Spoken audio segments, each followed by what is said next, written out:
What I learned in my writing workshop last week. You've reached Talking with Dr. Terry, 180 Seconds to a Better You, message number 296, and I'm Dr. Terry Wurzbacher.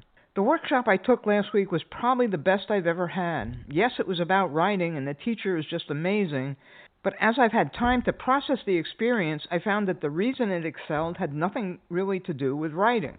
Huh? Let me explain. This was a total of 17 and a half hours of learning. Being that I'm 77 years old, you can imagine that I've been exposed to a lot of learning experiences in my life. For me, they're usually associated with tremendous anxiety, and I'm constantly wary of having to speak up or tell about how things went, or answer questions or take tests of some sort. The worst ones are those with practical exercises that everyone has to participate in. I learn very little in those courses, and I just sit and sweat, figuratively and sometimes literally, watching the minutes and hours tick by until it's over. I had none of that last week. Why? Because the teacher gave us freedom. There were several exercises, but she said we could do them either then or at another time. She'd even say at the beginning of the next one that we could continue to work on the previous one if we wanted. At the end of the day, she gave us suggested assignments, but didn't require us to turn them in or report on them if we didn't want to. There was plenty of opportunity to speak up about what we did or ask questions. I felt great the entire week, and it was, as I realized later, because I had the freedom to be me.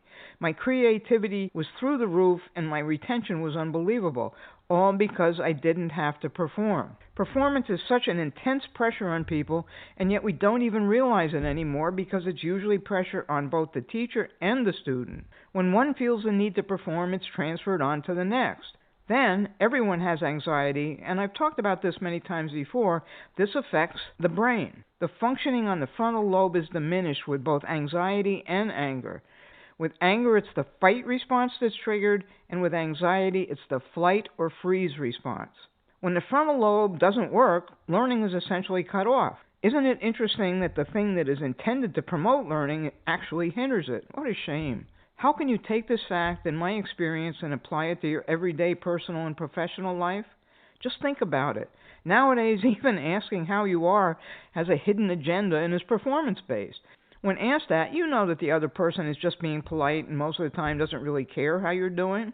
What things do you say to your kids, your spouse, or your friends that expect some sort of response that, once dissected, may actually be performance-based?